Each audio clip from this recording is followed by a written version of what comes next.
Hey everyone, Corey here from Culture Shocked, your favorite podcast and mine. And I mean, even if it's not, just lie to me. Today we're releasing a bonus episode of a collab we did with the Jacked Up Review Show podcast. Adrian and I joined Cam on their show to talk about the captain of nonsense himself and one of our personal comedy heroes, Conan O'Brien.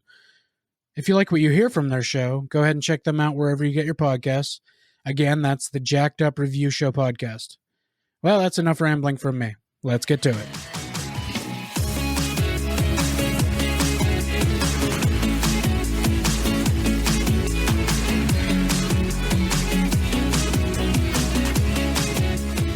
Oh, I just heard her recording in progress. That must be this creepy Siri you're speaking of, huh?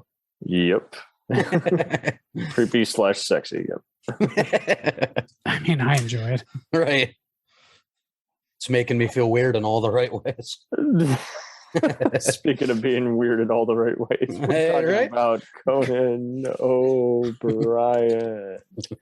He has so many segues. Yeah. It all glues itself together, doesn't it? So we got Corey and Adrian from Culture Shocked. Check them the fuck out. They are delightful guys, just talking everything from video game tropes to why the Star Wars sequels are terrible. Let's not do this again. There you go. Plenty of Star Wars chats. And that is definitely my favorite. Oh my god, I'm dying laughing. So I've been glad to have you guys on before, and I just figured, hey, let's talk about an inspiring comedian who, I've been listening to his podcast Inside Conan and even his own thing, and that's even been a bigger delight. How he was offered to replace of all people, just a big giant icon. It's like you're taking Johnny Carson's spot. That's intimidating to everybody. He was previous a writer on Saturday Night Live and Simpsons, and wrote some great sketches for both. And hearing his recent interview with Jeff Ross, who was also the lead producer on Kids in the Hall, he was literally being told all kinds of things. He kind of even made the awkward interviews work in his favor. Yeah, he would always be like, "I'm a crappy actor. That's why I'm not here on late night TV." And Stuttering John from Howard Stern was actually trolling him at his first press conference, and it was hysterical because the guy was just like, "Hey, how do you feel about being a relatively unknown guy?" And Conan just played into it. He's like, "You, sir, are wrong. I am a complete unknown." He was too. He really didn't have much under his belt before they just handed him the world. And Jeff was even repeating how Lorne Michaels, he would own it. He saw something in him, and at the same time, he was hating what he was seeing at first, and then he just let it play out. And ironically, one of the biggest guys who did not get it at NBC vouched for the show because he was at all the live tapings. They even noted how it would have probably been different in LA, but they were filming in New York, which was kind of more freed up, and it was put in a lot of jobs and other stuff, and they just saw how people were reacting to it. It was very much like Adult Swim, just people were just understanding just the right kind of just weird, quirky humor. Conan even said when he started it up, he really did not want to go for a typical talk show host format. He thought it was shitty and stupid, and he actually likened his show more to kind of like Pee-wee's Playhouse. And you know what? Thank God for Conan, because he is literally my hero. I love everything the man does. Absolutely. I would see parts of him replaying on Comedy Central around 02, 03, and my sister started recording a lot of it. And by 06, 07, it's just, he was dynamite. He'd just do random shit where he just would interact with the audience. And listening to the podcast has been so great hearing them. Robert Smigel, who you guys might know as, Triumph the Insult Comic Dog. Oh, yeah. And one of the lead SNL writers, like the longest running guy, he noted how he would take some of his weird friends and kind of like Who's Line, they didn't drive each other crazy because they only ever met when they were at work. And it's just so funny how, Andy Richter was kind of the right guy. He was suggested by Jeff Garland and a bunch of other comedians Conan knew. And they're like that. And it's so wild how, Andy was able to kind of do his kind of thing, do a weird, bunch of comedy movie appearances and cameos, and work with Amy Poehler on the improv group, the Upright Citizens Brigade, and they got their own Comedy Central show for about 3 years. Yeah. But I gotta ask you both, Corey, what is your favorite absolute like Conan skit? My favorite one If is you had to pick one, probably the one I've gone back to. You know what? As a collective, I'm gonna say everything he does to Jordan Schlansky is like some of my favorite stuff, because he like love hates that man. Yeah, he is always. Jordan is like one of his other main producers. He's with him on the podcast, and he's always basically he's telling him what to cut. Jeff would always be the we got to go to commercial, and Jordan is always kind of just the straight faced guy, just always getting shat on just for the fact that he is doing his job, and Conan is just always playing into that, and it really is pretty fucking funny. But my one specific remote that I go back and watch the most is probably the when they do the ride along with Ice Cube and Kevin. So now you really got to listen to the podcast, because they absolutely explain how that even came about. Like even the production manager gal who had to schedule it all, and their title was like remote production gal, because that's just it. You're hiring all these people with drones and other stuff to follow them around, and it was so fucking hysterical. They would get the producers would always have X amount of money to book. They would book an actual Uber, and they had an X amount just in case one of the Ubers said, "What the fuck? No, you're not following me around with a camera." It's another car. And they would always have like set up some sound equipment and everything. It wouldn't interfere with the ride, and you get good presentation and all. And there were, I think they said there's like maybe 1 or 2 episodes where it's like, we just can't show it. It just wasn't enough, even though the host was very entertaining to us. It's just too bizarre or not funny. And there's always going to be stuff they have to kill from the show. Yeah. They even had a running gag, because like they would even come up with like all these other gimmicks, and for whatever reason, they'd get annoyed, and then they would have to learn the hard way. It's like, okay, Conan's already trying to learn his material, so don't get mad at him if anyone else comes up to you an idea and says that's the stupidest fucking thing ever. And they really cultured each other. That's why they had just some other female writers. They had Dion Cole, who kind of would write a lot of black humor for them and educate them. Is like, yeah, no, man, motherfucker, we don't talk that way. I loved when Dion Cole was on the show one time. I can't remember if Conan got like braids or whatever it was, or he got like dreadlocks. And he's like, "What do you think, Dion? Is this racist?" He's like, "No, it's not racist. It's just stupid." Right. I stuff like that. I love Dion Cole. Yeah. He used to come on every once in a while as the angry black announcer or something.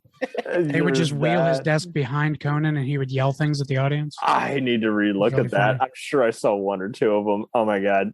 There's a whole remote where he goes and eats soul food with Dion Cole in a black neighborhood, and it's hilarious because Conan doesn't know how to order. And they're all like, "Who the fuck is this guy with this big red hair?" And it was funny. But I mean, just speaking of like Smeagol and Dion Cole, like Conan has had some absolute powerhouses come through, like be an intern for him. Oh yeah, that was a wonderful segue. I was actually gonna list some people, because guys, this is not fucking IMDb stuff, They don't even fucking know how long they worked there. But so I'll list off some great names. And a lot of them, again, were interviewed. Wyatt Cenac from The Daily Show. He was estranged from his family years ago. He was going to all boys art school in Dallas, and then he interned on Late Night with Conan during college. Then dropped out to also try interning at SNL during the Jim Breuer, Sherry O'Terry, Will Ferrell's earlier years. And then he became the first black writer on The Daily Show. Right. But he once took an internship placement test, and the internship suggestion was to be a stuntman interview. And that was when he was just on Andy Richter's. And so it's just so funny how half the time there was even another writer on there who noted how Jonathan Graff and a bunch of the other guys is like, they would literally intern there, and then just to keep their gig, they would intern for a totally different job. And then what do you know is like, hey, you're back. Yeah, I'm not leaving. I'm just trying to fill it out so I don't get replaced. But yeah, Adam Pauly was on there. John Krasinski and Mindy Kaling from The Office were also there. And Conan would have some. And Ellie Kemper. Yes. Yeah. Three of Office fam. 3 Office key people. And John's funny interview on Conan is like basically he worked there for like a year and a half, and then Conan's getting even more intimidated. He's like, "You're on NBC after me," or before me. But they had a mock fight scene, kind of like in the hallway every once in a while. I was like, "Do you know who I am? You better walk like a man."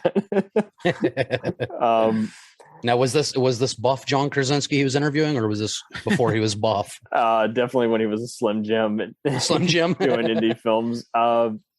So yeah, Conan was on the Smart List podcast, with Sean Hayes, Will Arnett, and Jason Bateman. And so yeah, he said he wanted to compile elements of SCTV and Pee-wee's Playhouse in a post-Letterman world, and then he wanted to bring a Warner Brothers cartoon influence as he was just fresh off writing Simpsons. So yeah.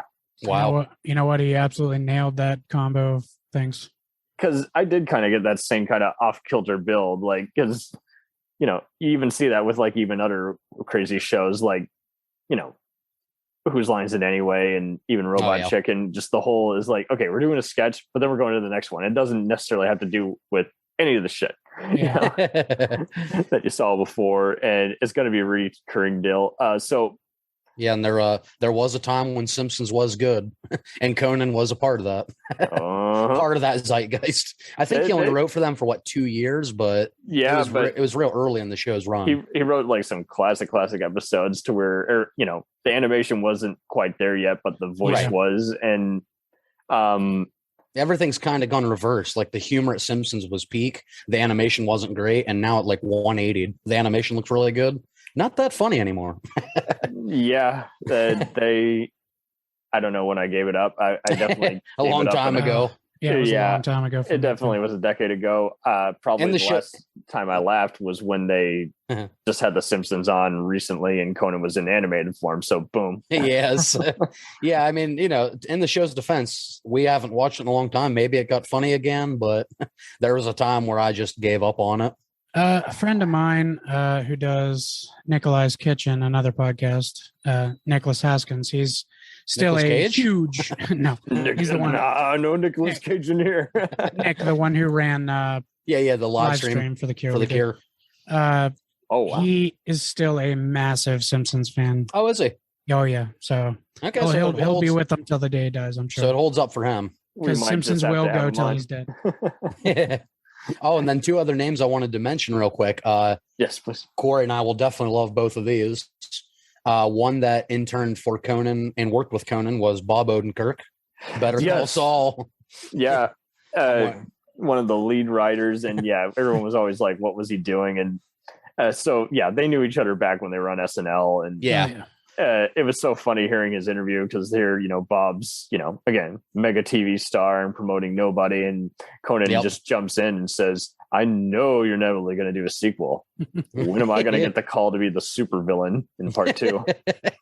And I don't know up with all these bad action movie ideas. And it's like, I'd watch every single one of them, just because Conan is fearless. He doesn't care if he insults himself, offends someone, or...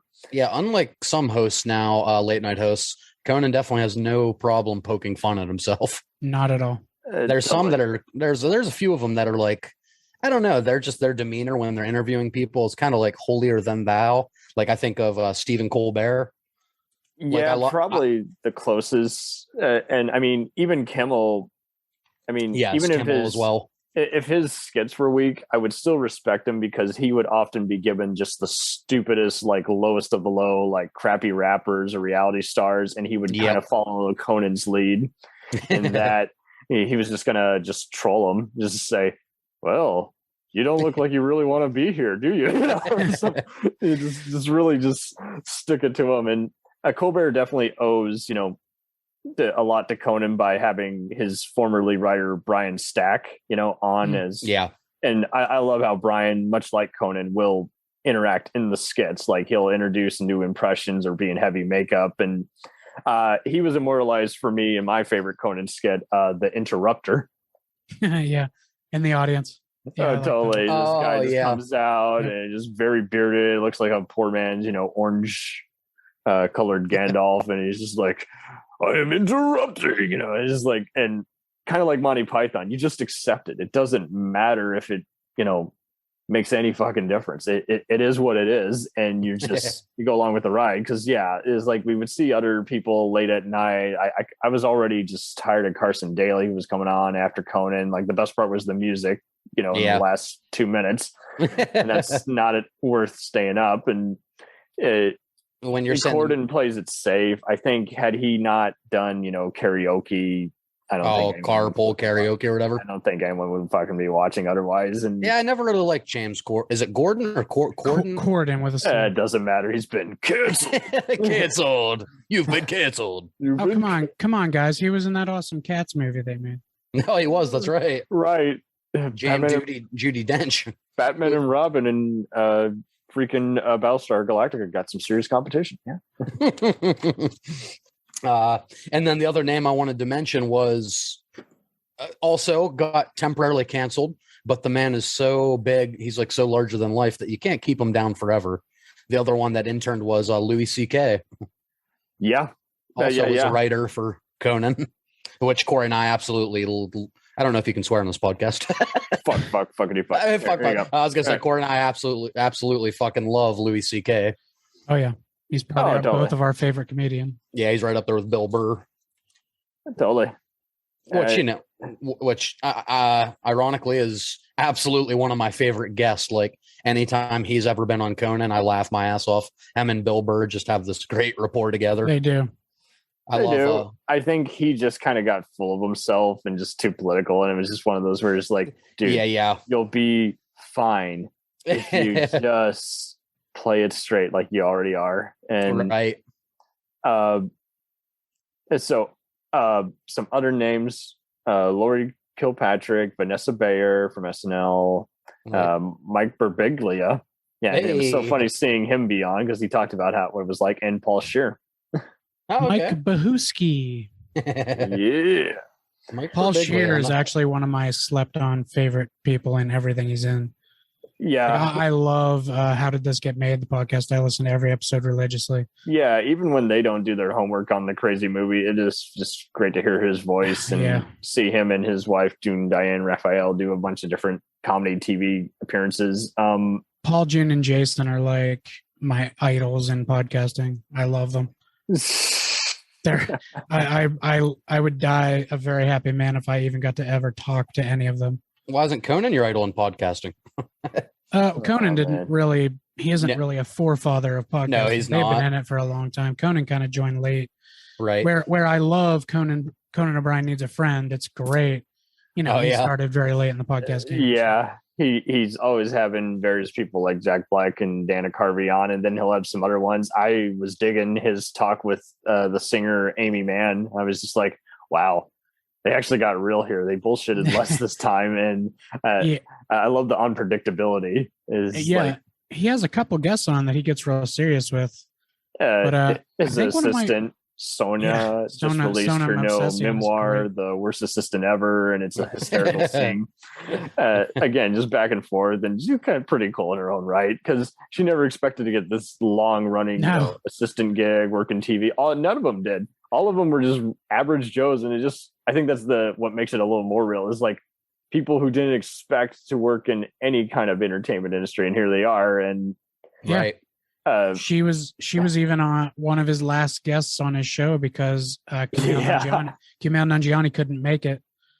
Oh, so she came out and talked to him for like 15 minutes. Man, thank you. I so would have spaced on that. And it's funny that he does like that format of show because to me it feels very. If you guys have ever listened to You Made It Weird with Pete Holmes, oh yeah, obviously, yes. Obviously Pete Holmes is goofy as hell, but they definitely like have moments during that show. He talks to them for like 2 hours, so they definitely have moments where they get really deep and they. Well, he's another one who worked for Conan for a while and that idolizes to me why his show on TBS was afterwards, and Conan was executive producer. Conan literally got him that show. Yeah, Conan loves Pete Holmes. Yeah, it does.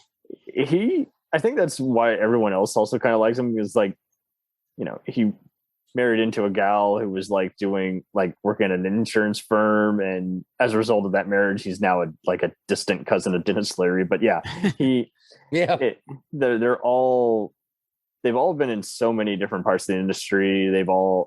He wrote a freaking like TV pilot that didn't get picked up that had Adam West Yes, he did. as a private eye, and you guys can YouTube that, and you'll instantly see a ton of just like total is like, this could have been a Conan skit. And oh yeah. That one episode that didn't get picked up, it's become like a cult classic now amongst Conan fans. Yeah, he definitely has a lot of his folklore. Even just a simple like phrases he would use like would just get instantly like picked up. Like I remember when he used the word crunk and took a total different form, like just to get drunk and cool at the same time or some bullshit. Let's mash it together, see what happens. I'm crunk. You get crunk.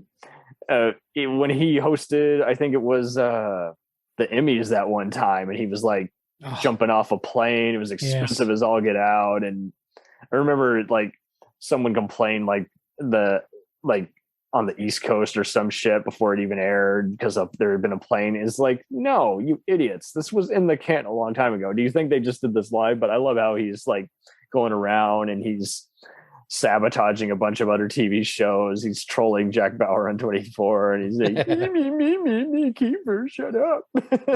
and then he walks into another room, and next thing you know, he's on an episode of How to Catch a Predator. I'll never forget. I could tell some of those code names had taken off because there was a few YouTube channels that were always uploading Conan clips, and one of them was the name he is dubbed by Chris Hansen, Cone Bone 69. I just loved it. He walks in and he totally looks like a predator without realizing he looks like a predator. He's like, what am I doing here? Oh, I'm on camera. I'm used to that. That had to have been Conan's idea, because he's always making jokes that he looks like a predator. Yeah. Well, and if you've heard his podcast, don't you love how he's always talking about? It's like, I just listen to true crime podcasts because I just want to know, how easy is it to murder? He loves to play that out there. If there's no body count, I don't want to watch this damn movie. It's boring. Why don't you have a seat, Conan? Would you like a slice of pizza? No. Who are you? How about some sweet tea? Oh shit! Oh my god. So Scott Thompson of Kids in the Hall also did some earlier skits. Skylar Hiley was a comedian who later worked for Conan for 6 months post-COVID, having previously worked for The Onion. And he was The Onion. Is that still a thing? Yeah. It is. The satirical. Mm-hmm. Oh, wow. The Onion still exists, huh? It's wild. Oh man. So JP Bucks was another one. He was the booking agent, booking talent, stand-up talent for Conan, who would do like 5-10 minutes. And he was doing much of the same during a 90s reboot of Star Search, and was previously a private PA for Mariah Carey in 96. Oh, really? And it was so funny hearing him on the show. He's like, I literally can't talk about this without getting sued. But I'll just say I hated every minute of it. But Andrew Weinberg was one of the experts who would find all the Walker Texas Ranger clips in the Pull the Lever sketch. And he hated it. But he first worked as a research assistant intern after his mother, who worked in daytime TV, suggested he try interning on his favorite show. And he later co-created Eagle Heart with Mike Cohen, which was pitched as Larry Saunders meets Walker Texas Ranger. You guys might have seen that Chris Elliott Adult Swim show, but yeah, that was a Conan joint.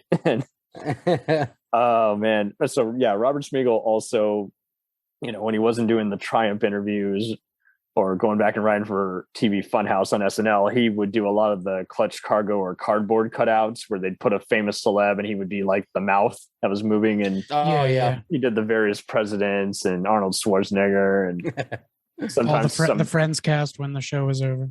I need to rewatch that. Dude, so here's one that does not get talked about. No, why does no one remember the hysterical like Jeff Goldblum sketch where he would just show up and just like Conan would tell him something, they'd cut to his reaction, and basically he turns into like an evil version of himself, and he's just throwing trays everywhere. Son of a bitch. It was. Just I think most of the world refuses to acknowledge that Jeff Goldblum has that in him. Yeah, he can totally be a serial killer. Bro, Jeff Goldblum, like the man, is way more of a character than any character he's ever played. Yes. Oh man, they should just let Jeff Goldblum play Jeff Goldblum in a movie. I like what you're wearing there. That's beautiful. Conan does his impression like, Jeff Goldblum's just like, you're so good. So, isn't he good, folks? I think that man genuinely loves Conan O'Brien. Yeah, he does. Oh man, what'd you do to your thumbnail there? He said in the one thing that he has dinner with Jeff Goldblum more than any other celebrity that he knows. Oh, did he? Yep. Yeah, he loves Timothy Olyphant, but he definitely loves freaking Timothy Olyphant. Norm McDonald. Will Arnett. He's with him a lot. Right. Not who's the other one? Will Arnett's like he was in Arrested Development. Will Arnett is totally a serial killer. Jason Bateman. Jason Bateman. Will Arnett, but he is scary. I know, but he is so scary when he's literally Dracula. That I would pay to see that. I really would. I would pay to see Will Arnett as a vampire. You don't have to pay to see Will Arnett as a vampire because next year Nicolas Cage is going to be Dracula. So yes. Let's wait. Finally. What everybody's been asking for years. All we need now is his Superman movie to come out. That's right. Oh my God. Kevin Smith could make it happen still. Yes, we still talked about Nicolas Cage. I love it. Oh, fuck yeah. Always. Oh man. That man has an unbearable talent. Yeah, he does. Man. Yeah, I think my favorite they did used to do that for a while where they would take all his WTF moments from I think my favorite running gag on Conan is probably every time that Paul Rudd comes in.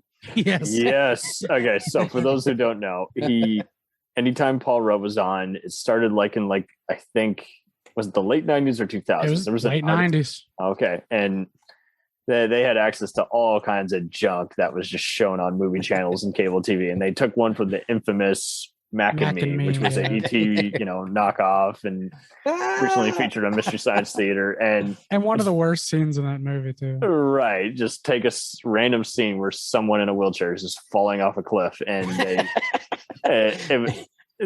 Dave Letterman would do a few different things like that. I remember when Real Still had come out and Hugh Jackman was the guest, and they play a random clip of like from a 50s B picture of two giant robots fighting each other, guys in suits, and it was like, "See, Real Still, everyone, go see it." And I was like, "Oh, yeah." It was a total just throwing him for a loop where he's like, "Oh, okay, I guess that's what's going in the can." And Paul Rudd always sets it up like he's showing him a clip from his newest movie. He has learned to play along. Face, yeah. He's always, you got all the horror movie things in the background, for God's sakes, for a guy who was in all kinds of crazy, just nutty dating comedies, direct-to-video movies, even, I think, Halloween 5, he was. And Friends. I think, Paul is game for anything. And that's why he's just so lovable. I did not, for the longest time, I did not put two and two together. It's like, he's Sex Panther on Anchorman. Oh wow, he sure is. Brian Fantana. Fantana. Oh man, what a legend! 60% of the time, it works every time. Every time. Have you guys seen his latest getting Conan with that clip? I'm sure I did. I don't remember how any of them end because I'm always just thrown for a loop. Like, when are they going to show the clip? When are they going to show the clip? They showed the clip. They showed the clip. Well, it wasn't even video this time. He was on Conan's podcast. Oh, Jesus. And played it during the podcast. Just the audio? All you heard was the audio. And then Conan goes, I didn't think you were going to do that on an audio format. Wow. You still did it. Man. That's taking it to the next level. It is great seeing them in the studio because they do have a larger than life thing, and you might as well be in there with them because it's just getting very intimate one minute, and then the next minute it's always even better just hearing Conan curse when he can't say on TV, and it is a little weird, off-putting almost. You're right, Conan. Oh no, but it is.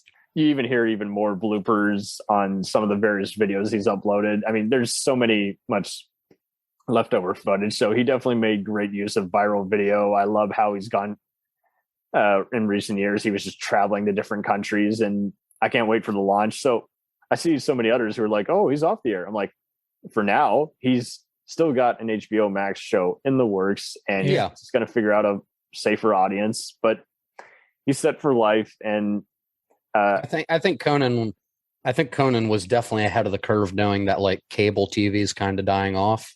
Yeah, he got out at the right time. Yeah, with streaming services, like it's almost becoming obsolete.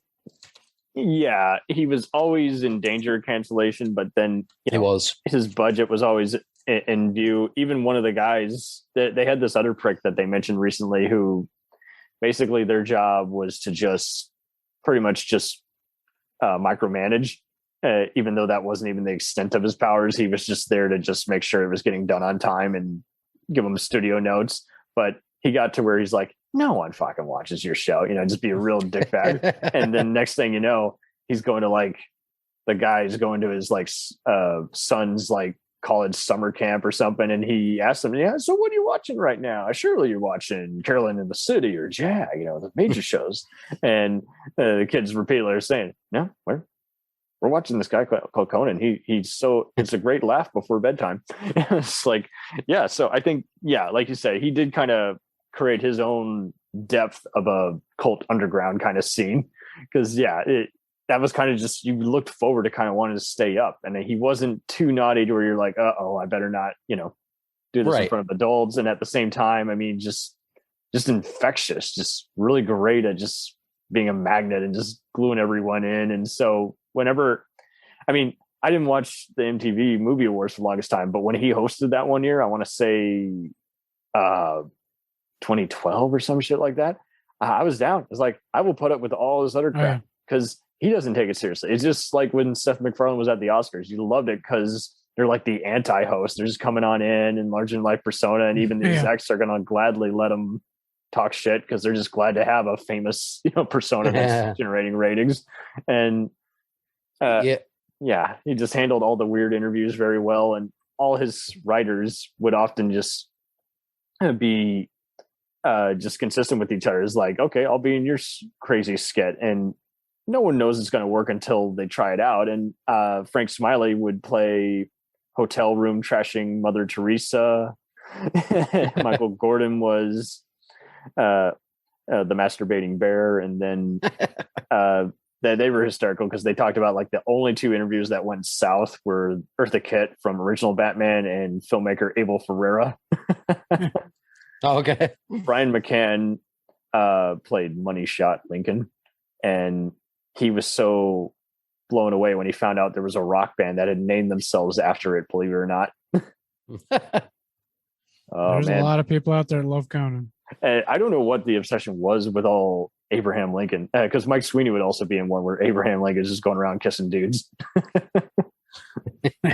And it was so funny because his kids would recognize it because the show was like replayed on other channels. He would be in the promos and they're like, Daddy, is that you? He's like, why are you kissing a guy? Are you unfaithful to mom? He would be like, oh, well, me and mommy have a deal. We have a deal. I get paid. I'm on what's called a hall pass. When Conan started too, when they handed him the reins, they did not want him to have Andy Richter on the couch. No, they didn't. They wanted him to kill that completely. Conan had and they'd all done kinds of movies too. Conan is one of the extras in the Coneheads film, and Andy had worked on Cabin Boy. That's where they met Chris Elliott. Yes. But yeah, they're like, who the fuck is this unknown named Andy? And I think Richter's two sitcoms have become kind of cult shows in their own right. His Controls the Universe, which he did with Forget Brewster, and he had her on recently to talk about it. And that one where he's like the mock Private Eye was very funny. He was making fun of all kinds of sitcoms and all other sorts of meta stuff, and just you can't blame any of them for even just sticking with Conan for a while. It's paying the bills, and they get the freedom to they get the most freedom out of anything else. Cause Andy got so sick of just dealing with executives and having to tell them, are you just going to give me money to make something funny or not? Because one of the other head writers, I forget his name, was like a showrunner on other sitcoms, like Just Shoot Me. And Andy was talking about how he went there one time and he hated the whole, just studio audience that's set up at a sitcom versus late night where it's all authentic. Because basically before there's even a studio audience and, you know, producers go out to tell people to laugh, there's like producers and writers would be during the first rehearsal and they would start saying, laugh, you know, force their laughter. And Annie would be like, well, that doesn't sound funny. Yeah, right. And he noted how one of his earliest gigs, and he was at a TV pilot rehearsal, and it was like a sitcom where Jeff Garlin played a cop, and in the studio audience was Kate Flannery, you know, Meredith from The Office, and Bob Odenkirk before they became better known. Yep. And it was interesting how he was meeting all those familiar faces there because, you know, again, he never expected to be the wingman for Conan, and next thing you know, he's getting notes like he should be a spy. Keep an eye on that guy, Conan. And it's like, no, he's my friend now. I'm loyal to him. And it is the funniest thing though was having from the E Street Band, you know, and Bruce Springsteen, Max Weinberg, you know, the drummer, assemble his band because he only met Conan after meeting him. Like he stopped Conan at a stoplight because he remembered him pre-show from a Tom Snyder interview on like CNBC. And Conan had him book an interview with producer Jeff Ross, and Max did not have a band yet, but he remembered this guy, this little known guy from a record he had done called Killer Joe that was known as Jimmy Vivino, and that's how the late band formed. And it's like prior to that, they were just, again, you know, getting booked for music stuff with Jim Pitt and weddings, and Max is like, I think we're set for life. You know, I loved how he would interact half the time because he literally was on 30 Rock all the time, like using their gym and had all their own dirty jokes going back and forth. That puts me in mind of, did you hear Conan's story? Like about, like, you know, how he went on tour for those 7 months because he wasn't allowed to be on television. Yeah. Yeah. Just, so when he went on tour, I guess insulting, but I loved seeing those clips and the documentary Can't Stop just talking about. I guess on one of his appearances, somebody told him, "Did you hear about this? That Neil Young was in the audience?"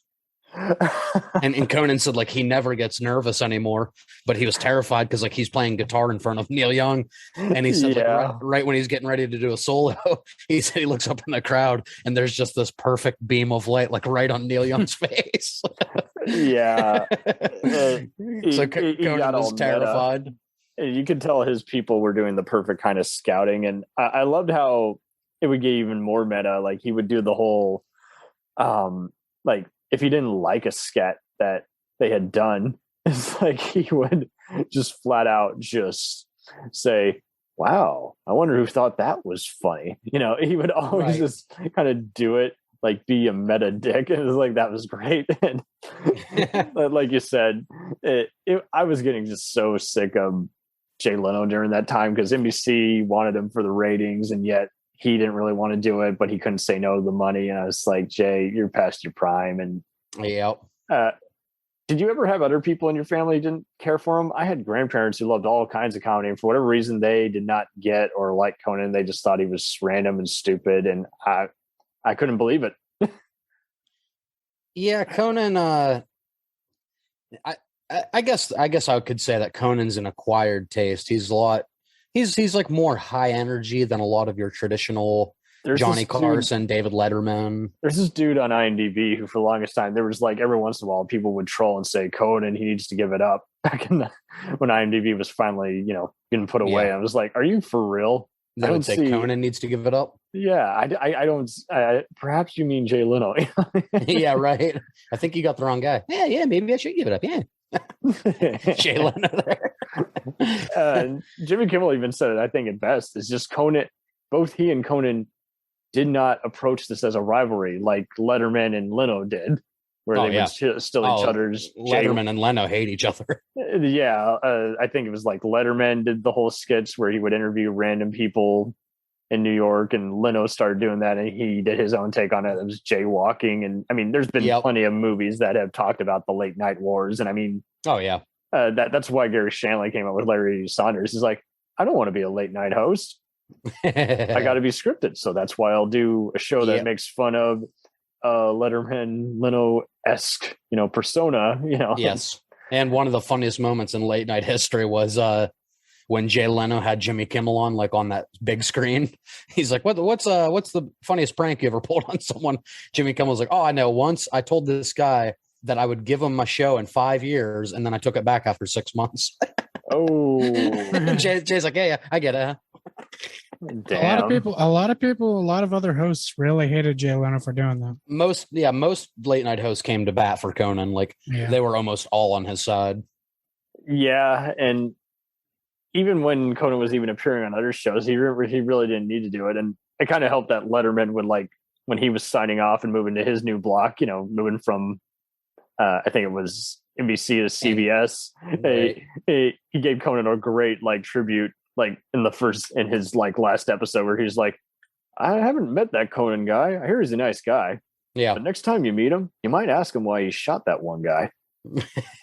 So it's like, this is a great intro. Just literally just have all these questions and just outrageous. I love when Conan had to do, he was told that Jay Leno was taking the show back, and he still had to do a month worth of shows. Yes. Yeah. And Norm McDonald came on with a welcome basket. Yes. That was one of my favorite skits of all time, because Norm reads that. the letter was just congratulating him. It'll Norm's never like, go away. You'll always have this show. Norm's That like, was kind of an should I still read this? Yeah. Conan's like, yeah, that's fine. Yeah, I just got fired by SNL, and that's the other. What's ironic is the asshole who fired Norm, who pressured Lauren to fire him from SNL because he was friends with OJ.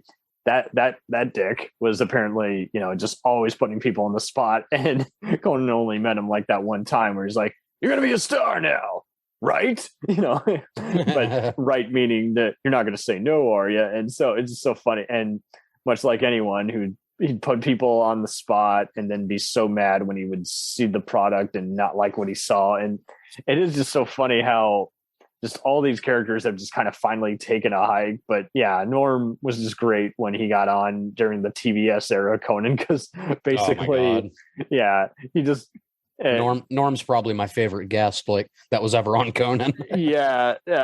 I just resaw the one skit where he's saying, "Well, see, Conan, I think I'd make a great late night host," and they just totally play along with it. He just Right. comes on in, and Fred Willard is the guest, and he's shaking everyone's head, and he's like, "We're totally not rehearsed, totally not." Yeah. Yeah. I love Norm McDonald. Where's Billy? Dude, he's I really cool. cried inside so much. I think it was the SNL Nerds podcast who did a really great tribute to him, and they were reanalyzing his movie Dirty Work, as well as his short-lived TV shows, and what, much like Conan, they were the same kind of mind, this meta stuff, as well as just what they got away with, was just right. They didn't rely on even just profanity. You could tell them, okay, not you can't say this word and that word, and they would work around it. And I mean, going back to your earlier point, when Conan found out he was, being rescheduled and fucked over by NBC, I loved how he got even more just intrusive at that time, where he would just bring in an expensive car, and he's like, that's NBC's money burning on the street. Yep. That doesn't even have anything with the shit that we're going to do late night tonight. And yeah, he's like, all week we've been introducing these expensive jokes, and he's like, and they're not even funny, but they are expensive. Oh yeah, they are expensive. And he had the horse and a Snuggie. Yeah, he wouldn't even mention him by name, but he's the McLaren. The McLaren. He brought in the fucking $200,000 car or something just to rub it in. And I'm sure everyone was thinking that behind the scenes, hey, I mean, if they're going to cancel this, might as well just use their money and send a message. And I love how he was able to. Exactly why they did that. It kind of sucked how Paramount, did that with Colbert. He has to ask them permission to use his Colbert Report alter ego at times. I'm like, that's some dog shit. But I love how Conan was able to finally buy back his whole library and upload his very first episode on TBS. And Yeah, because for a long time there, that was all hidden behind a wall he couldn't get to. They kept removing the clips. Fans kept re-uploading them, and goddamn pay to win bullshit. Yeah, and pay to win. Oh wait, this isn't a video game episode. Yes, it is. Oh, Corey. Speaking of video games, I'm surprised you haven't brought up another one of your favorite Conan segments. Gamer segment on TBS. Clueless Gamer is Clueless Gamer. one of my favorite segments he does. That's where I thought you were going right away. Who's the moderator in that? Who's helping him with the game controllers? I've only seen him in that segment. I think he's in one of the feature. Blake. They need to get him on the show. He'd be a great interview. What is his name? But he just plays so great. Just you're seeing Conan he's play an executive everything. Producer. He does the Inside Conan podcast. Oh, okay. So Blay. Okay, perfect. Yes, he's awesome. But yeah, you're seeing Conan play all kinds of games. He was playing like the newest Hitman video game, and he's like, well, that's not where I would hide a body. And then he's playing the newest Tomb Raider, and he's just perving out. Yeah, I love how everyone's just like, oh, what are you doing? You're just circling around. It's like, I'm just enjoying the view. He comes back and says, the producers have told me I have to stop perving out so much. You're right. Each time he makes a jump, he almost always gets the character impaled in like one of the many death traps. Yeah. And there's so many, like, obviously there's like PewDiePie and Markiplier and Jacksepticeye and all those people. But like I would pay good money to watch Conan play through a whole game with his commentary. Me too. I would love to see him do movie commentaries even. Oh, like, yeah. Science theater style, or just show up as like, I didn't work on this movie. I might be playing myself as a talk show host in that one corner, but that's it. Somebody asked him one time about, they said, what was it like working? This is a conference or like a thing he had at Google years and years ago. He was speaking in front of Google workers, but like someone asked him, like, so what's it like to work with the comedy legends Terrence and Phillip in the South Park movie? Oh my God. Conan's like, funny enough, I didn't even know I was in that movie. he said he opened up the USA Today like a week later, and they were reviewing South Park and like showing all the cast and who played them, and he looked at Conan O'Brien. He's like, what the fuck? Yeah, man, they don't care. Brent Spiner from freaking Data and Star Trek and Phenomenon did one hell of a job playing him in that movie, because kind of go, instead of just trying to capture his voice, he kind of goes for the just yeah, he does low pitched voice, kind of like on TV Funhouse. And I guess the guy that was doing it, he told Trey Parker and Matt Stone, right? Matt Stone. Yeah. Trey Parker. He told Trey Parker and Matt Stone, he said, oh, guys, I do the best Conan impression. And then he got in the sound booth and started recording. They're like, what the hell is that? They're like, well, it's too late now. Might as well just go with it. He snuck his way into a job. It's fine. Yeah, but the way Conan explains it at the conference, like, he's so good at taking subject matter that shouldn't be funny, but it's just the way he delivers it. Anyone else would seem like a perv or anything. Like when he's going around to like famous like sexy celebrities' houses, that was always funny, because like he was playing on it. It's like, I'm not stalking, but I kind of want to be here in the house with you, and he does it in a way where, again, everyone knows he's in on the joke. It's never because like I think Boston Legal is a perfect a TV show example. There's so many other shows now where they're just bound to get into all these cancel culture wars, because they're just either go too far for any person's comfort, or they just don't warn enough idiots, ahead of time. It's like, we're going to be crazy over the top. And I think he just has the perfect line of, something crazy is going to go down. You don't know when or where, but even the most stubborn person knows what they're in for. Right. You're goofy enough. And and when he's talking about the South Park movie, though, the way he says it so casually just made me bust up laughing.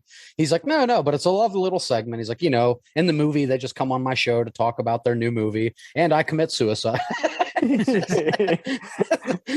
Just the way he says it, like it shouldn't be funny, but he knows what he's doing. He makes it hilarious.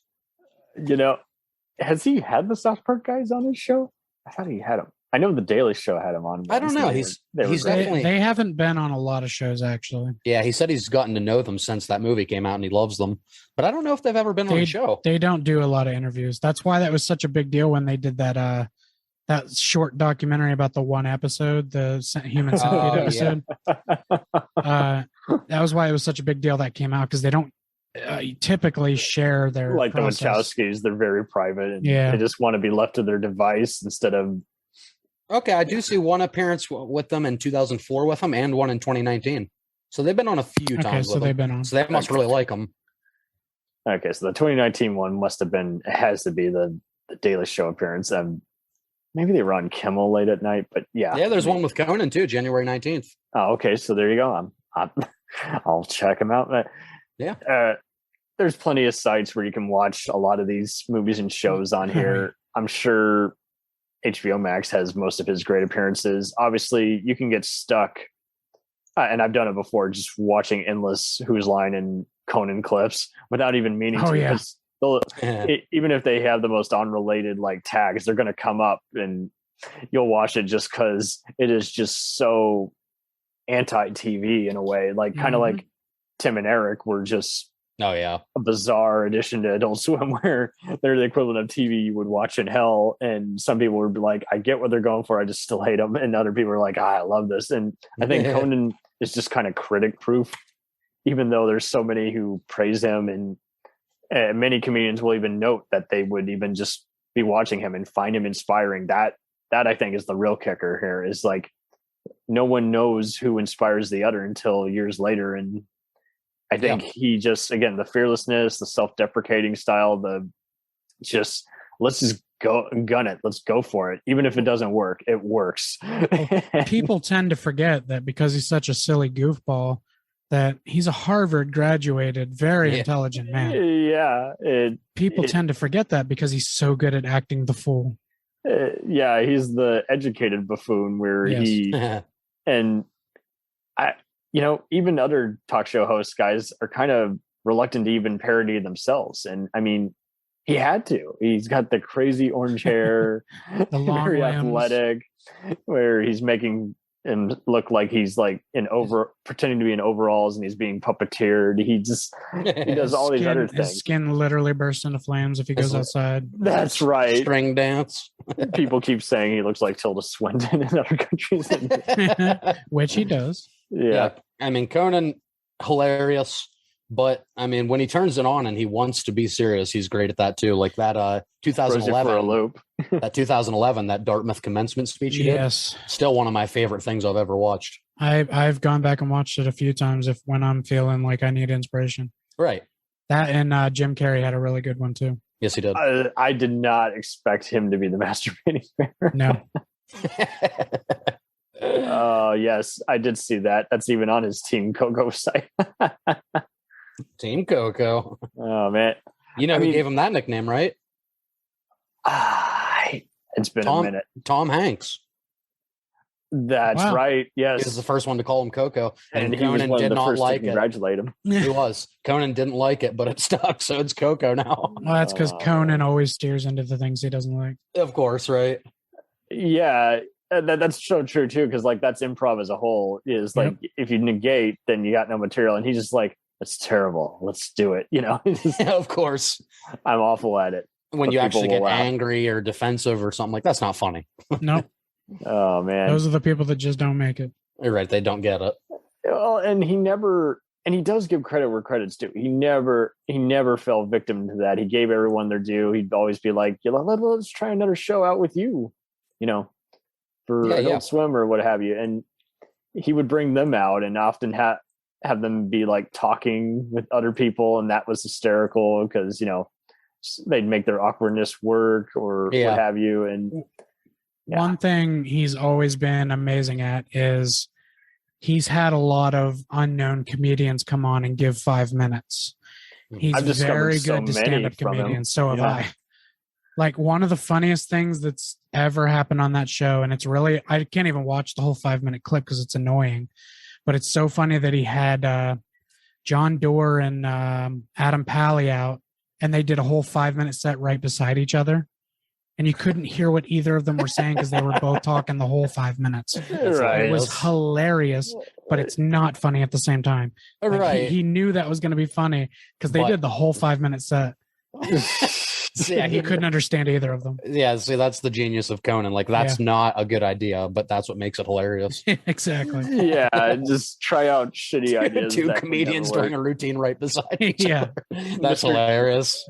How about when he took Mr. T to the cherry orchard, and that's the skit. I'm having a crazy celeb, and we're just going around at a random village that makes different kinds of apples, right? Crops. How about when he fucking went down to Mexico and asked and told them so Trump said you guys are paying for the wall. He was interviewing. That was great. Conan's do you want to donate to the wall fund? The one guy gave it a middle finger. That was great. Conan's got some balls to go right to Mexico and be so Trump said you're paying for the wall. He goes to he ends up on one of their telenovelas. He goes to Israel, and the guy who's in the hit TV Netflix show Fada casts him as a terrorist suspect who interrogates him one episode. He's got some balls. How about when he and Stephen Wynn from The Walking Dead decide to cross the North-South Korea border, and you can even see the guards are cracking up. It's nope, can't let you in. Nope. I know what you're doing, but no, don't let anyone in. And who can forget when they're in Japan, and he's just saying just all kinds of awful stuff. And every time, one of the entertainment ladies goes, he's I just said you're going to get murdered. I just said this is a very stereotypical dragon lady area. And it just keeps clapping. And it's she so does not know what I'm saying, but I'll work with it. He walks the line between offensive and hilarious so closely. He's a brilliant man. He knows exactly how to walk where it back to stop. too. He knows how to be the butt of the joke. He knows how to he always brings it back to himself, so no matter what he says, you kind of don't take it wrong. It wasn't like when you would see I'd be checking out every once in a while at a grocery store, and every once in a while I'd encounter someone who thought Stephen Colbert kind of did that, where he's I'm doing a voice of myself and then I'm playing a character, and I would see people who would take the character way too seriously, oh, he's a conservative like us. I'm no, that you've totally missed the joke. And Conan knows how to play a character, play a larger than life persona, and then at the same time, like you say, just take a beat. And then just sometimes even as simple as just looking at the camera, with straight face, what did I just put myself in? Right. Instead of divide the audience. And I think he also just loves just any kind of comedy, any kind of dramatically rewarding movie. And he and Kimmel would even, in their interview, I think it was back in 2019 or something, they had a hysterical chat where they were talking about how, Kimmel had come from radio, and Conan, again, had just been a comedy writer, was given a chance and wanted to be atypical. And they talked about how it's such a bawling out chat that how basically, if they hadn't seen a movie that, their guest was in, Kimmel had the chance of at least watching a clip, and Conan would just kind of be well, he didn't want to bullshit. He just I haven't seen your movie, but people tell me you're fucking awesome.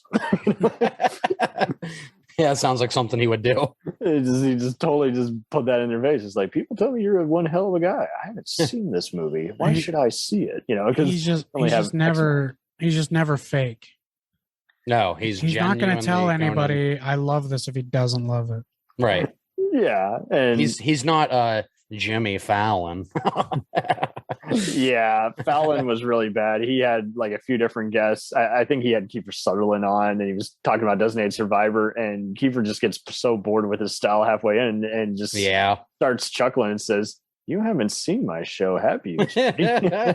And just imagine Fallon has no answer for anything. I remember when he was wrapping up and he had the Muppets on or something. I'm like, the Muppets are the best part of the show because Jimmy's just being such a crybaby right now, and and just when he's being rescheduled and everything. And again, just that fucking laughing at your own jokes before you tell him, dude, if Conan was laughing at something before it was out, he would make it work and explain, I've fucked it up, but here, we're going to show the joke to you anyway, because we got to fill the time. The only time you see Conan laugh before he tells a joke is when he's like, I don't even know if I should say this out loud. Right. Like he'll laugh That like is the uncomfortably, best like, part. Jesus Christ. Saying it straight face, and it doesn't matter how many rehearsals, he'll even make it work into that way. He's just like, this is gonna make you squint and wonder what we're doing. I really don't know what we're doing. So play the clip. Just think, the Tonight Show had Conan O'Brien and they screwed him over, so their reward was Jimmy Fallon. They could have had Conan O'Brien still on the Tonight Show rocking it.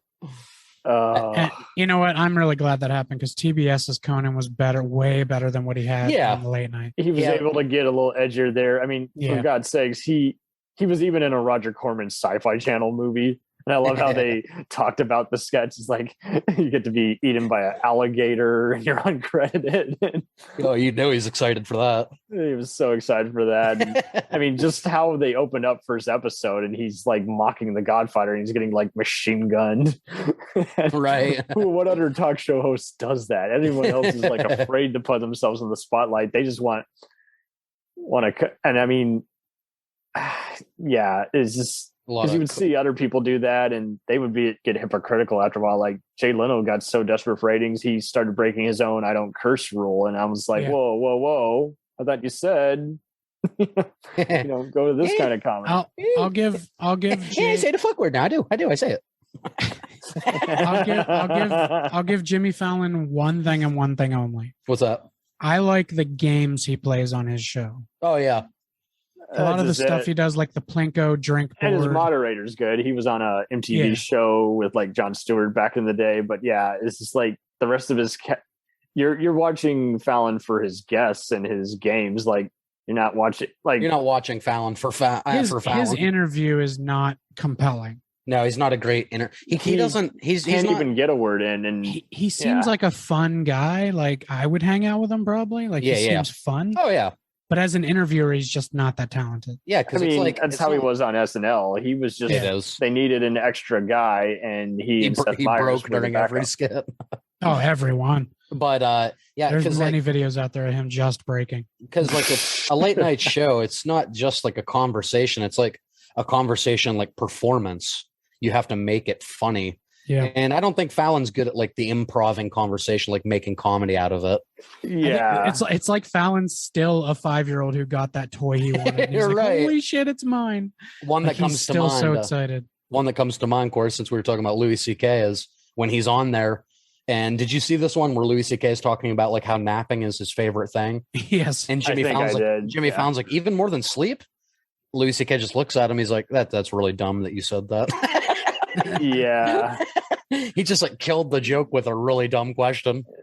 And that's just it. He is that guy who's just like, he has some okay ideas. But then you bring it in and you're like, no, dude, you literally killed everyone's momentum because you just that's what he does. Sometimes he kills momentum. Yeah, Louis C.K. he was just dumbfounded. He's just looking at him. He's like, wow, that's really dumb. What I mean is a concussion or getting knocked out. No. He's like, sleep is the ultimate nap. Like, which I get what he was going for. Louis C.K. just roasted him. Which he's wanted to do. It seems like that's been my other problem too, is some of the guys who were kind of great at just peeling layers were kind of assholes behind the scenes or got canceled. And then there's other ones who it's like they got too jerky for their own good, but it's a shame because they really did make some groundbreaking comedy at the same time, whereas like they're just showing how the depressing reality of it, and that's what really glued everyone to the screen. And like, this comedy is not easy. This at the end, because Conan, even when he had to stick with a script, would still find a way to go outside the line. And it sucks so much when every once in a while, when you can tell even the best ones, have to go with a script and they gotten too carried away and they're like, oh, okay. So I love how a lot of them, especially Colbert and Kimmel, would play into what Conan was doing. Is like, okay, my producer has a gun to my head right now. We gotta go to commercial when we come back. And my favorite Conan, honestly, is probably like when he goes to these like that Google thing, or when he goes and talks to like the Harvard kid. I love Conan just unscripted. His improv is unreal. It's unbelievable. That he really, in that recent chat on Inside Conan, he did go into that. Is like, I used to think you needed a stand-up background to do any kind of comedy. Is like, I had just done improv work with the Groundlings. That's all I had, and I used it. And that improv, I do find freeing. I still love those final days. I got so sick of my film department because they were not freeing and they were not even trying to be helpful. And I started hanging out with a lot more theater, and it's like, see, I got the real deal here. Because, you know, if you do any kind of comedy stuff in junior high or high school, it sucks. You don't have the right motivation or right crowd, and you're just you're getting points to memorize a speech for class, and half the time you got all the clowns in the front, you know, mocking you. And in college, I really do love a lot of improv, because you will actually be able to encourage each other. There are some people who have really just discovered their bizarre, wacky selves. Yeah. And I after doing improv, I used to get stuck up, just endless, just decision making. Now I make a prompt decision now. I don't dick around. And I was like, sure, I'll book a flight. Sure, I'll hell yeah, ride 5 hours into wherever. You know? Yeah, in high school and college. I mean, high school is such a popularity contest. You know, it's like you said, it's not the right crowd. When you get to college, like everybody, like people aren't judgy as much as they're in high school. They're like, yeah, cool, man, do your thing. Like, yeah, I'm actually kind of glad, as much as into and obsessed with stand-up comedy as I was in high school. I'm kind of glad I waited to even try doing it until way after high school. Absolutely. Wait for your insecurity to die down a little bit. And then again, like you say, find the right crowd who is laughing at you or with you.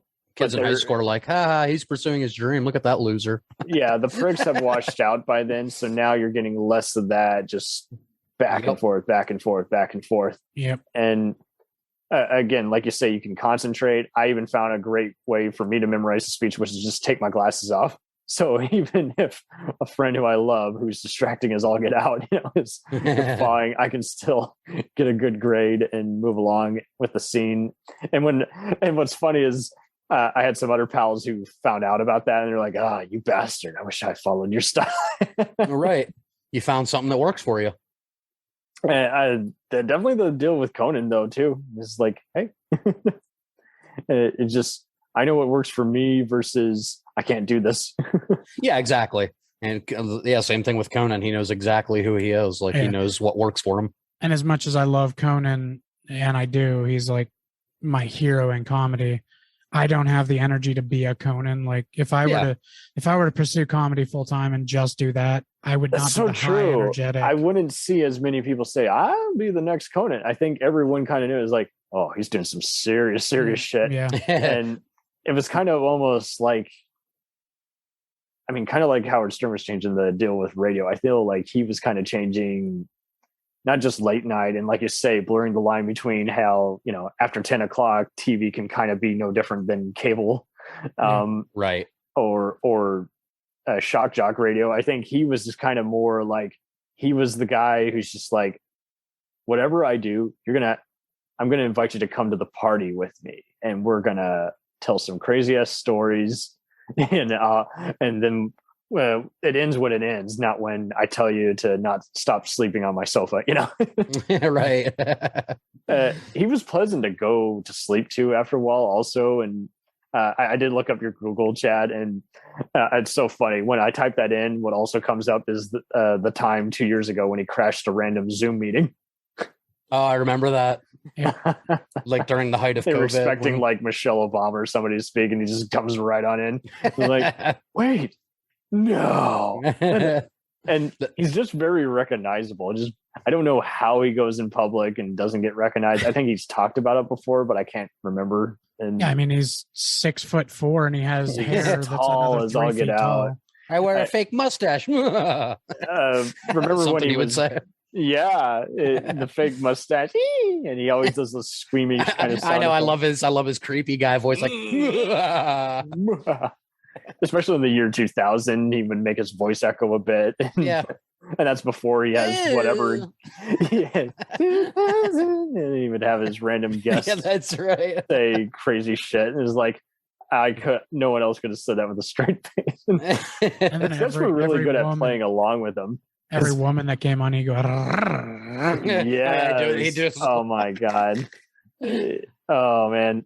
Who was that? They Nicole just- Scherzinger. She's like, up here, Conan. He's like, come on. He said, look what you're wearing. Like, I'm not gonna look. Yeah, he would, and they'd interrupt him every once in a while. Yeah. I think it was either Jennifer Garner or Tyra Banks did the whole like Jennifer just- Gardner. There you go, and he just did his. That's one of my most cringy interviews I ever What, watched in my life. snuck isn't a word? There was Yeah, that. it's sneaked. Is Conan. like, You're a Harvard graduated man. You should know better. Snuck, past part of sneak. oh man, everybody. Yes, he would attack their snarkiness with snark, and but I'm trying to remember what was like the real first big time where he just like would wave his head all the way around. Oh yeah, like with a woman. Yeah, it was like Ooh. that was always his okay. Is like, don't interrupt me, man. Don't kill my groove. And I've lost. I always wanted to. I doubt he would have taken my submission. I know you can submit like a voicemail, and he basically criticizes his crazy Yeah. fans' voicemails. Yeah. But don't you love it when it's like he would do like the Twitter tracker, like briefly on TBS, but on both his NBC and TBS show, he would always have like fan corrections, and they would have way too much free time, and he would just always attack it. It was like on NBC, he was always staging a reaction. TBS, he would basically just get even more digital, like, no, this is actually in the history book. This is that. The town that Adrian and I are actually from was on an episode of Conan one time. Nice. When he used to do his Dare I stupid ask? people in the news. Oh man, There was a clipping from a town right next to the one we live in that said, woman gets caught trying to buy something at the dollar store with counterfeit $3 bills. I didn't know that was near us. That's Franklin. Is it really? Yep. And That's it's 8 miles from our hometown. Yep. Oh, that's great. And it is accurate to the town we live in. So Oh, Yeah. man. Yeah, I if love you how know- you don't want to say the town. If you know the area, it's very fitting. yeah. It's all good. I'm sure Dallas, Texas got roasted once in a while, but Oh, Is that- yeah, them way more often. That's definitely they a write target. themselves, so it was going to happen. But Yeah. I mean, the traveling definitely added a lot though, because you could tell they're making use of their expenses and what crazy stuff to do, and they had a backup plan. And it's so funny even when you see a blooper, because it doesn't feel hackneyed or like a bunch of guys who don't even deserve to be on TV. It is hysterical when the feed is just so raw. Every once in a while, one of the cameramen gets into the scene by accident, and they're just trying to keep the camera straight and not guffaw. Oh man. Yeah, I love I love all those kind of segments. Like, I can't remember where they went. Do you remember the time where Conan and one of his like assistants went to some kind of brewery, like maybe it was Guinness or something? Yeah, he went to Guinness. vaguely, but yeah, The person's like giving them the whole tour, and the whole time he's like, "Can we drink beer?" They're like, "Not yet." He's like, "When the hell do we drink beer?" yeah, just the perfect. Just he puts in the impatient persona and goes along with it, and They're showing him room after room. He's just sitting there with like an empty mug. oh man.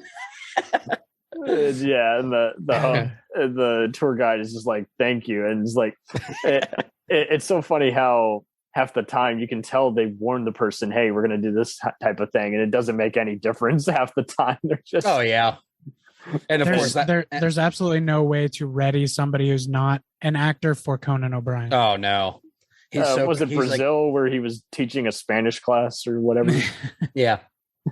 And they're all just guffawing. I was like, "Oh no, you gotta take me serious. I'm your teacher." Conan just has like so much charisma; it's hard to keep up with him. They're laughing before he even like raises his hand. Is like, because they just know it's coming. And like Right. you say, bracing yourself is pointless and inevitable at the same time. Like it's good to get geared up, but you don't know what to expect. Well, what White House Correspondents' Dinner was he at? I'm trying to remember. He did one with Obama and one with Clinton. Yep. That's what it was. He just show up, and he and Kimmel were even more kind of sneaky. Just like, Yeah. whoa, I didn't know you could go there. I'm just expecting everyone else to kind of do like what Steve Carell and Colbert and Keegan Michael Kay had done, just kind of off the wall personas, and you're kind of just I'm waiting for it. Oh, that's the punchline. Corey, titty Obama, Joe Gatto, and Practical Jokers. Oh my god! Do you know the password? It's titty Obama. I miss Joe Gatto. We miss you, Joe. Impractical Jokers is definitely kind of another just kind of atypical kind of style. It's like, it's brilliant. Even I think it's like they had a show that was on after Conan with Jamila Jamil from The Good Place called The Misery Index, and that was one of the production value wasn't there, but the humor was. So it was just like, this is fine. Because this is totally what it is. I mean, they totally, I think Conan kind of just made TBS realize once he's gone, they need more content. They need more wacky stuff like Impractical Jokers that is on all the, it's so TV. Wild how True TV used to be, a crime channel, and now it's outrageous. It's not core TV anymore. It's just wacky, It's literally Impractical Jokers, Misery Index, and the Carbonara effect. Carbonara effect. They might as well have retired the Game Show Network, because it's like, there's like people don't want game shows even anymore. They want just wacky comedians, kind of like at midnight, just doing obscene things. Yeah. And, I mean, I loved it when Kimmel brought back Who Wants to Be a Millionaire that one summer. Yeah. He brought on all sorts of comedians, and half the time you're like, wow, they're actually pretty fucking smart. And the other is like, oh, they don't got a fucking chance. And then they unexpectedly win anyway. Paper, snow, a ghost. A ghost. Something that's white. Paper, snow, a ghost. A ghost. Joey Tribbiani. Speaking of friends, you guys knew Conan dated Lisa Kudrow back in the day? Yeah, he owes so much to her. Yeah, she's the one that like told him like, you need to get in front of the camera. Yeah. Yes, he always thanks her. It was so funny when he showed up on like her web therapy mock, show, and he had her do his makeup like first few times when he was like getting ready and everything, and that got him in the mode, and he was like the first guest. Right. So thank you, Phoebe, for being the best female character on Friends and starting Conan O'Brien. Doesn't know what they were missing out on. Yeah, that's right. It's so fucking stupid. It's like, she's not beautiful enough. I'm like, we're casting her because she's funny. Yeah, exactly. I am so sick with all these toxic males that are still around here. It's just like, don't make all the rest of us look like pigs, dude. We should be able to. Conan walks the fine line of he's able to acknowledge everyone's perfections and make awkward jokes without just taking it too far. Or he would have even other crazy celebs who would be saying, "Oh, you came up in a weird dream about me first," and he was good at just walking that fine line. It's like, hey guys, just don't take this serious at all. We're on late night shit TV. We can be here, but we are, and we're here to entertain you for 90 minutes. Yeah. Are you talking about people saying that Lisa Kudrow wasn't pretty enough? Yeah, that was like the notes she was like the Frasier producers gave. She was like one of my childhood crushes growing up. See, it was probably because of her humor too, though. Well, yeah, she's also out of all the Friends guys, she is a natural actress. Like, she's good at just fitting into any kind of scene, and I would see her in dramatic roles, and it's like, see, that I bought that. And the rest of the time, everyone else was just getting hired just because, hey, you're on Friends, not because you work for this role, Yeah, like Hollywood's idea of beauty is so dumb. Like, if we saw Lisa Kudrow walking through our town, everyone would be like, damn. She's purty. Exactly. Oh no. And you could have an actual everyday chat with her as opposed to just one that went too far. Yeah. Exactly. And also, that's how people in our hometown talk. Yeah. In case you're wondering, that was damn, she's purty. That sound effect was, mouth. That sound effect was them spitting out their dip. Oh my god. Oh, so Dara, love it here. Love it here. If you had to give Conan a career boost, what would it be?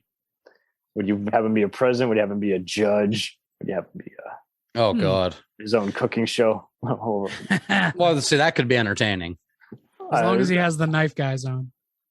Oh, that was Kimmel. Never mind. Well, yeah, I mean, one of the there you go. He could have Kimmel and the Guillermo and the other netwoods come in. One one of the things we've already talked about, I would literally watch him like play video games with his commentary. There you go. Okay, perfect. Like, you know, the YouTube channels like break it up into episodes. Introducing Twitch for Conan. Yeah, give Conan a Twitch. I'd watch it. A cooking show. I'd watch that. They do a short video thing with Aaron Blair. He talks about video games with I don't remember the other girl's name, the cast member. Apologize, but they've had Conan on a couple times to talk about video games, and he just doesn't give a shit. I love how much he doesn't care. In Harvard, he actually designed a game. Did he? Yeah, he made like a funny NBA game where like the Boston Celtics came out and did like a little ballerina routine.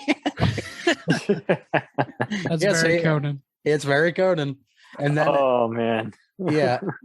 Or, you know, I'd love to have Conan like as a guest judge on something like MasterChef or something. Oh Lord, like they'd bring him up food. He'd be like, "What the hell is this?" They would not get any cooking done. No. He'd be over there picking on him the whole damn time. Gordon would be like, "Conan, get up here." Conan would be over there. Quit bothering the guest donkey. Right. They'd be like, "They only have an hour, Conan." Conan's like, "Did you hear about the guy that Yeah, 1,000%. Do you guys love it when Pierre Bernard was like his wardrobe consultant guy, smaller bald black guy? Oh, wait, what about him? Yeah, like with the weird mannequin guy. Yeah, it's like, and he just ended up half the time just acting in the various skits with them, and I love how they brought him on one time. It was like, Perry, you were just on your favorite show, Stargate SG-1, as an extra. They showed the clip, and but I think the last I saw him, I think, is when he was doing like a Harlem Globetrotters skit, and of course Conan is, you know, so goofy, no one can play basketball normally. Oh man, so good. This has been a great time having you both on here, and I just love how this comedy kind of speaks to all of us. Like, you're gonna have to go through like the very bottom depths of the internet to find anyone just talking smack about Conan. Like, just most people find him pretty agreeable. I mean, Conan's by far my favorite late night host I've ever watched. Oh, that's easy. When he was at the comic conventions and he just made it to where he's like he's a super villain and he's molded a plastic version of his hair, and he's got Christian Stahl as another evil demon, and he fights Seth Green in a lightsaber battle. Hey, he got the Funko Pop of the Conan, the flaming sea underneath his. If there's a regular action figure, I will definitely buy it. I will add it to my collection. I have 5 different Conan Funkos. He really has adopted the Funkos pretty well. Have you guys seen my lightsaber? This is a running gag on our podcast. I love those because I was always doing the same shit with my friends growing up. Oh, let me show you my lightsaber. And you know what the ironic thing is? I didn't bring in the lightsaber the episode we talked about the sequels, but I talk about it every unrelated episode of Star Wars. Right? It's like so. What you're saying is that the Force got to it. It took you out of it. Well, what I'm saying is the sequels don't deserve a lightsaber. Oh, here we go. Right? There's soulless movies. That's a little teaser for our episode. People can check out. Rogue One for the win. Oh. Adrian doesn't like Rogue One. Oh. I'm a fan. I don't hate Rogue One. I just love it like everybody else does. It's all good. Mandalorian was the ultimate compromise. I take it you guys saw the Star Wars. Agreed.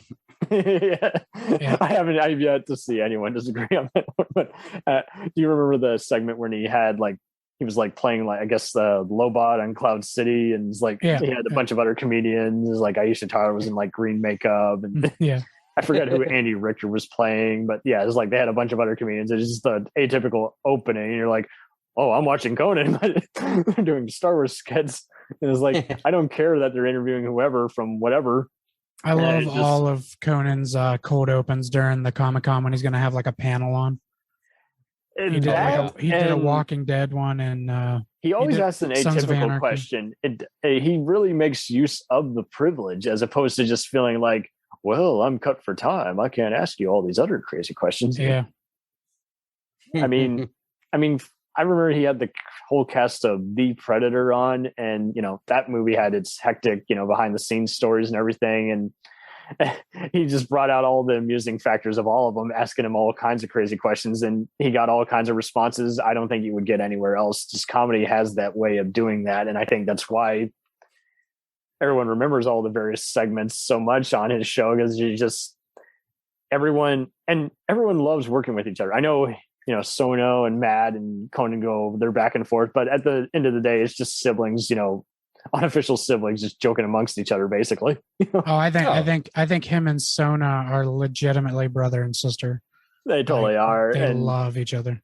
You need that too, just to have that, just like you say, cold open and just half the time they're roasting each other or talking shit before the whole thing actually gets real, and it filters it out pretty well. And again, like you say, seeing all this evolution, seeing all these other kinds of gags that no one else would want to do or would think of doing, it's just it wrote itself. And at the same time, like it is a groundbreaking comedy, and I get just so annoyed too nowadays when I even see some other YouTube star or comedian or other former comedian, and they would do a talk show host segment, and they just felt too scripted, or like they weren't enjoying themselves, or they're being held back, so the creativity just was a miss. And yeah, I think a lot of people have had to find out the hard way.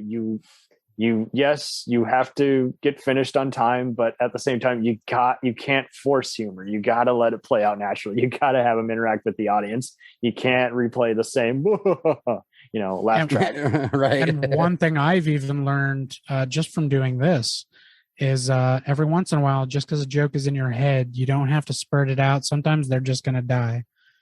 You're thinking of something funny. You're not always going to get to say the funny thing. That's just how it is. And you got to love working with each other. You'd hear all sorts of horror stories about people wanting to leave Letterman and due to creative differences, or Leno just was a dumpster fire of just jokes that never landed or didn't want to connect to one to the other. I didn't think it was that bad. Let's talk about my cars, me. God damn it. I got the chin. I got the chin. I'll leave you with one thing I want to tell you about Conan that I think perfectly encapsulates who he is. So I have this little fun fact here. So when Conan was in college at Harvard, obviously, him and a group of friends rented a jackhammer and dressed as construction workers. He called the Boston police and told them that teenagers were illicitly using these uniforms and aren't real construction workers, so they would come to the scene. And then he called state police and told them that people were impersonating police officers, so they would arrest the Boston police. That's fucking amazing. Oh my God. Just that level of genius, and that encapsulates Conan pretty well. Yeah. Man. And he's a real down to earth, just really cool dude. I think he was talking with Dion Cole or whatever, and they were in a privileged white neighborhood, and Dion wasn't sure he wanted to go there because he's used to just, having some bigots every once in a while call the police on him just for being different than they were. And that opened up Conan's eyes, and he's like, well, that's unacceptable. That's not going to fucking happen on my watch. And I think he also, you see him even reacting the most to comedians who are promoting a dramatic work. He's like, you guys are going to a factor that I wish, I was capable of doing, Right. He gets a little sad when he's in Israel, revisiting Sonya's past. And he's like, man, this is heavy. But he also knows that filter. He knows how to, you're still kind of entertained getting there before you get to the drama even. And he knows how to lighten the mood without going too far, or it's no, just seriously, shut up right now, Conan. Everyone's having a hard time.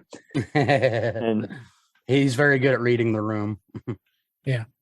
That's why he's never really gotten in trouble for the jokes he makes. Yeah, he's never he knows when to stop. Had to be canceled. It says a lot for when the most that's happened has been some Taiwanese hackers were ripping your stuff off, and it's just so funny how he would have to respond to them every once in a while. He'd be seeing some foreign TV show host guys were spoofing him because of YouTube videos, and he would try to respond to it, and he just couldn't keep up with it after a while. Yeah, it was for everyone to basically learn something from his shows and gone on to write a bunch of other comedies or act in other sitcoms. That says a lot. Everyone's kind of just accepted the uncanniness of it all. at the end of the day, as silly as Conan is, he's also a very genuinely nice person.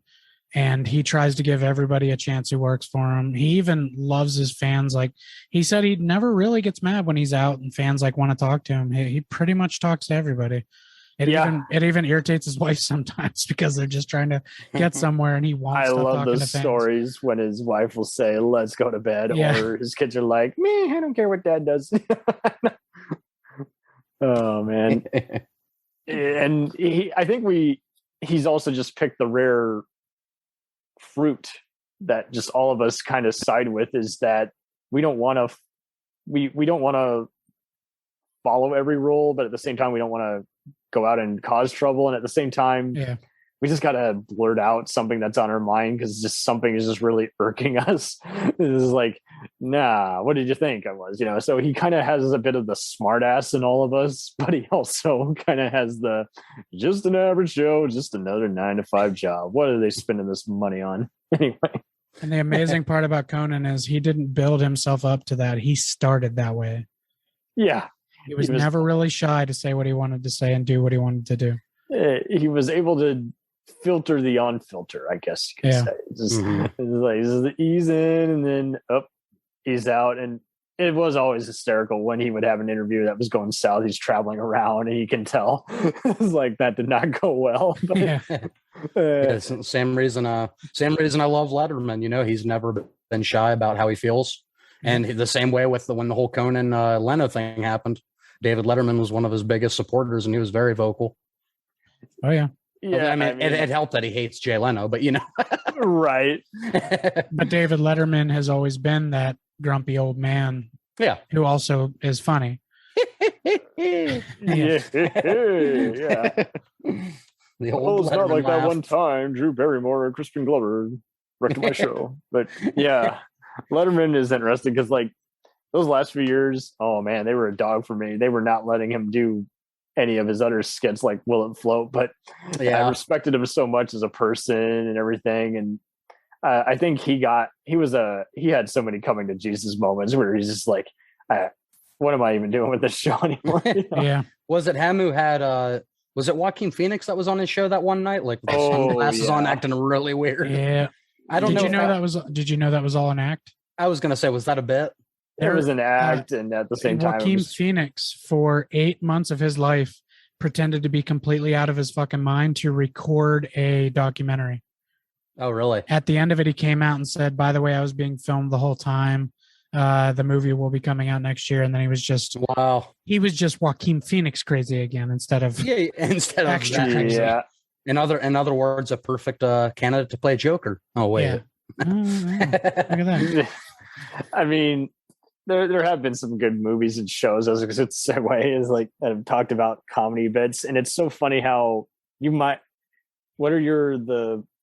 uneducated millennial who's only seen like maybe 5 seconds of one or been a long time. It is funny always seeing what they kind of riff on. They're riffing on riffers. Because it's like half the time.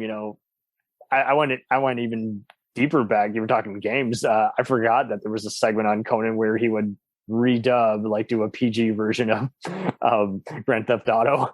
They would make it look like every day 9-to-5 guys just walking around and one of them gets hit by a car. And they made it literally look like interactive Simpsons almost. Just walking around and they're asking, "Hey, you dated my mom, I hear." Not going around shooting or robbing banks. Corey, we've done that before. I feel like everyone's tried that at least once. We tried to play GTA. It's not so R-rated, is it? We did it for way too long once. We were sitting there one time. It was probably a good hour where we're just stopping at red lights, not hitting anybody, and turning and getting in the right lane. And eventually, we were just like, "What the fuck are we doing here?" I did the same thing with Mercenaries, that other knockoff game where I would just literally just be going around trying to befriend everybody. Hey, why are you shooting at me in your war zone? Hey, right. It turns out GTA is pretty boring if you don't break any laws. It's true. Yeah, it's gonna happen. I know, You're gonna blow up controversial your car opinion, and but steal someone else. Yeah. It's not very controversial. No, I'm the king of controversy. Okay, that's a controversial take. All right. If you stop at every red light, yeah, GTA is kind of boring. It's just kind of like porn is bringing out keeping all the taboo people in line. I think video games keep all the psychos in line, really. And just, What's taboo? I don't even know what that means. what is taboo? R1, R2, L1, R2, left, down, right, up, left, down, right, up. Hey Alexa, what does taboo mean? It's Adrian showing everyone his lightsaber. That one will stick with me forever, that cheat code.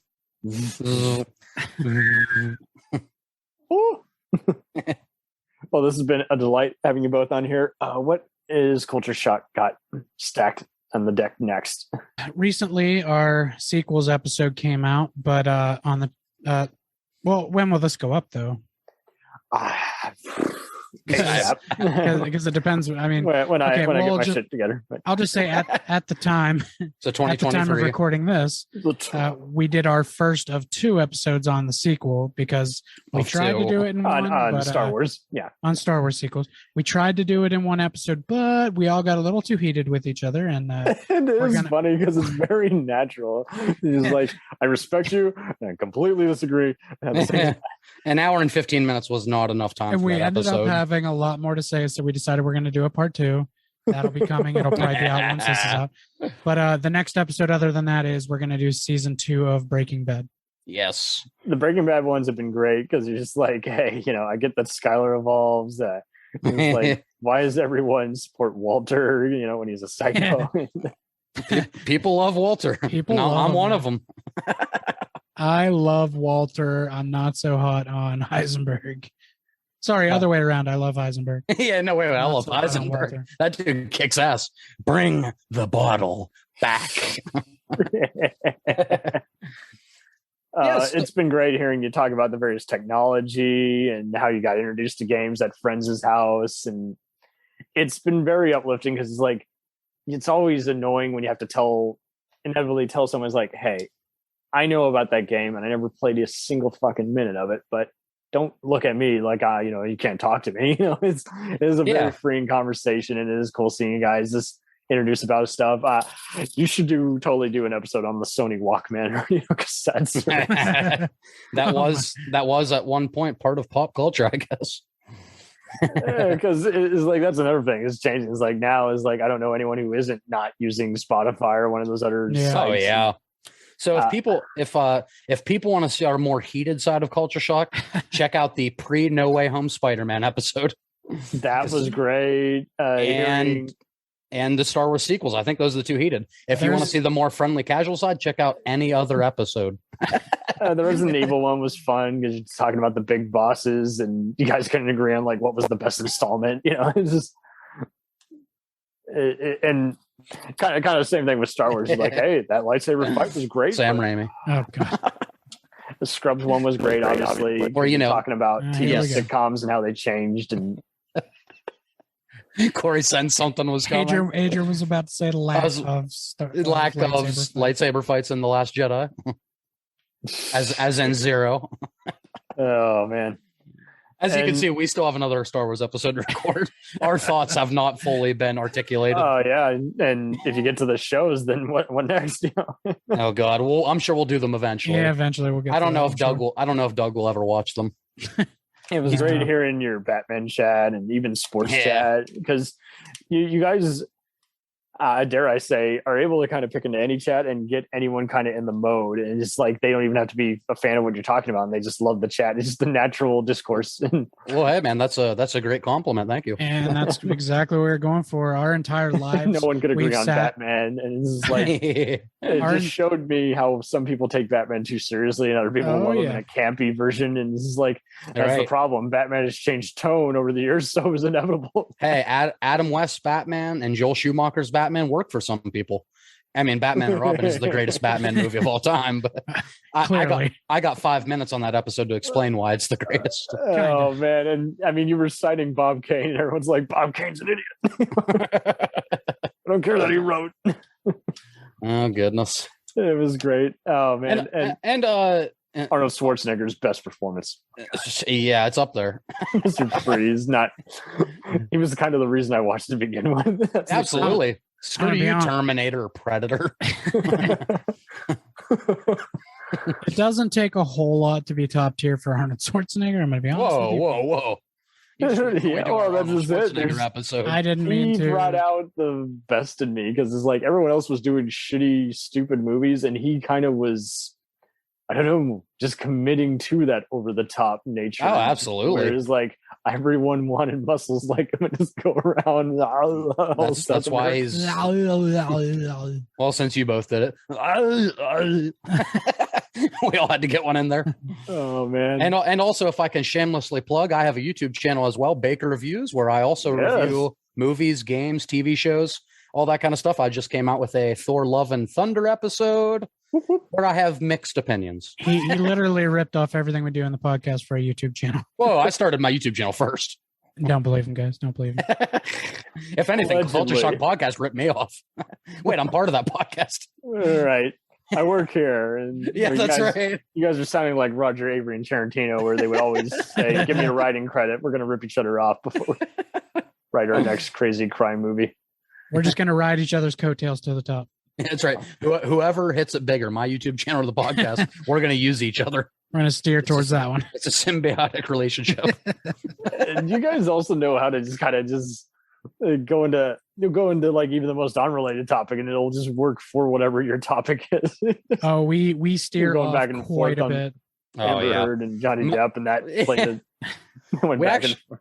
We actually had a whole Johnny Depp episode planned when Doug was missing a week, but because of internet issues, it never happened. We definitely talked.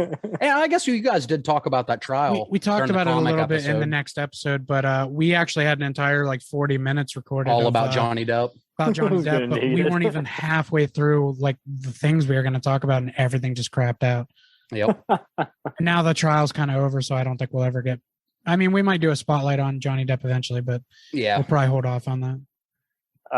And I guess how do you go about like kind of planning the episode? Like, do you often say, what are we thinking of this week? It's like very chaotically. And, yes. Now we don't have a list or anything. There are certain weeks that things come out that we're like, we have to talk about this.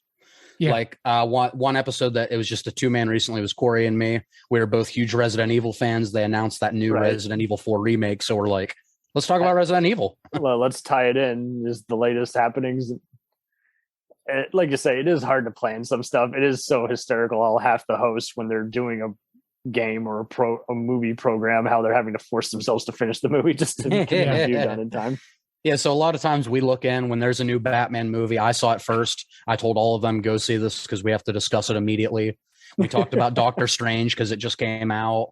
You know, some weeks we have stuff like Spider-Man No Way Home. Certain weeks we have stuff planned. Off weeks we're just like, what the hell you guys want to talk about? And we try to be pretty consistent between movies, television, and video games. We try to keep, we try to do like a rotation. Sometimes the news steers towards one thing and we kind of do multiple on the same thing. And then we've also done one episode on music, which Corey hates, although it's done very well for us. I loved it, but I understand the hate was natural because it's like, yeah, you're good. Look, I love music. Bad. You know what I love listening to music. I hate talking about it. You know what the funniest thing is, Corey? How many concerts have you been to? Over 50. That's more than the other three of us combined. And he's the one that hated talking about music. I'm going to a concert. I went to one last month, and I'm going to another one in a couple months. It's fine. I didn't start out as a music podcast either. I said I was going to cover it, but we were mainly doing movie composers, and I had to. Oh, so you mainly did like film scores and stuff like that? Yeah, but then I got people who was like they could do a film score, but they just weren't as giving as much attention to it or as available. And so I was like, well, fuck it. Let's just talk AC/DC one day. Let's talk about Weezer. Let's talk about So did you guys do like an episode about each band, or do you? Oh, we've done many. We still got many other coming out. I got a Jack Black and Tenacious D one coming out. Nice. Yeah, we talked so much about Foo Fighters, and then Taylor Hawkins unexpectedly died, so it became a totally different kind of show. I was like, that got dark real fast. Yeah, I would love to go to the reunion or the memorial concert they're going to do for him. Yeah. All kinds of different legendary drummers are going to go to the stage and play songs with Foo Fighters. I think it's going to be in California or somewhere. I don't know. I just heard about it. Like, there's all these legendary drummers from different bands that are going to come on and like play a song each with Foo Fighters and do his part. It just sounds like a really great idea. I don't know. I would love to be part of it, but I live on the other side of the country. I probably won't get to see that, but yeah, that would be like Foo Fighters were always my favorite 90s band growing up when I was a teenager. I'm old as shit. So that's a good segue because I mean, they were kind of another one just where they didn't want to sound like just any other grunge band. And yeah, hearing them, their recent talks has been enlightening because, you know, September 27th. Okay. And Geddy Lee's going to be there. Yeah. Man. Wow. Cool. All these legends, all these greats. Okay, well, you are always welcome back, both of you, and I'm glad we could talk about one hell of a guy. Thank you for having us on, sir. Thanks.